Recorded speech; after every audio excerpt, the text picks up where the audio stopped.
Hello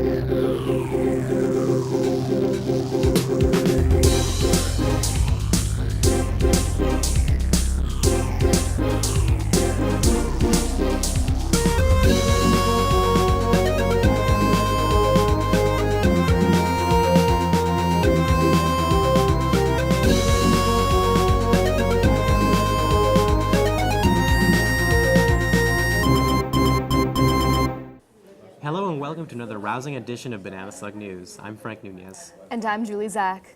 We have another edition of hardcore news reporting for you today, so sit back and enjoy. At the top of the hour we ask, what is National Women's History Month and what does it strive to accomplish?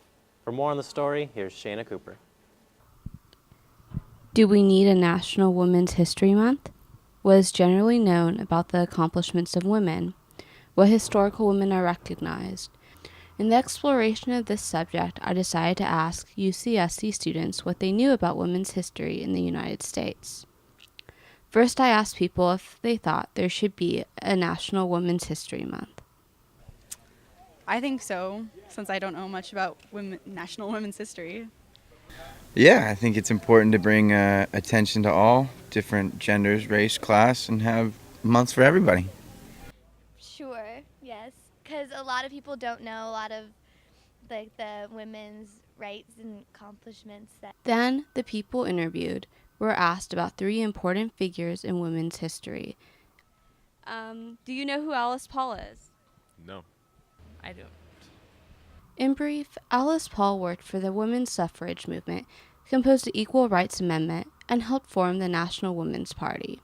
She was a vital activist and important figure in the fight for women's right to vote and be treated equally. What about Margaret Sanger? I do not know Margaret Sanger either. Yeah, I've heard of her, but I don't remember what she's done. Yeah. Sanger was an advocate for birth control. She was a strong believer in educating women about their bodies so that they could become the absolute masters of themselves. Sanger wrote and distributed many pamphlets about women's health, violating the obscenity laws of her time. About Ida B. Wells. I know that name too, but I don't know anything about her. No. Actually, she was a good little story about her on a bus one time, or a train. I think it was a rail car. And some white guy tried to kick her off. She said, no, I'm not going to do it. Guy tried to do it physically, and she bit his hand, told him to get off her. Eventually took it to the courts, won $500, but had to pay it back. Ended up losing money on the whole thing. In addition to that interesting story, she fought valiantly against segregation, lynching, and for women's rights. She was a journalist who chronicled lynchings and exposed why they were being performed. That, in fact, the given reason of rape was rarely, if ever, true.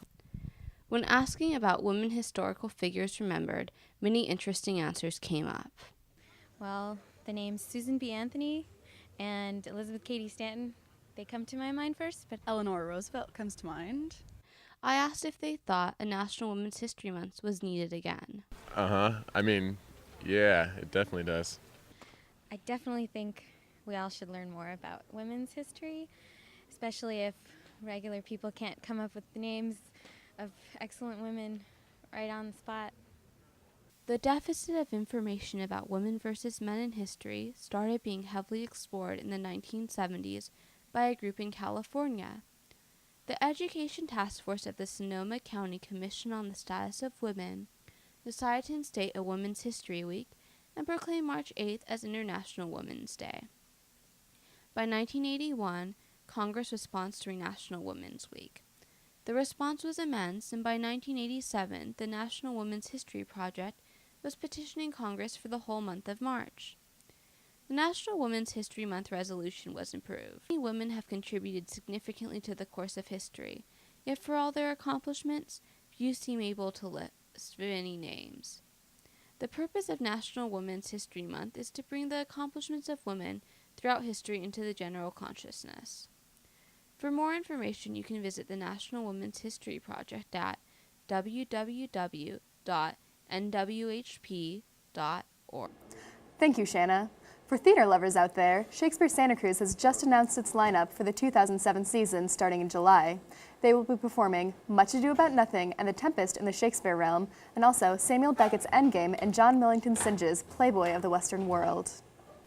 Santa Cruz city officials have proposed dumping a $250,000 self-cleaning toilet system near the open-air restaurants of downtown Santa Cruz.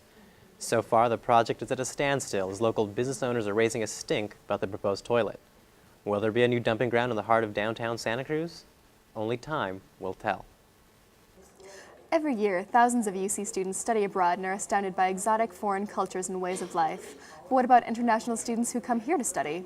Here's Stephen Huffaker sharing international students' perceptions of our strange and exotic land.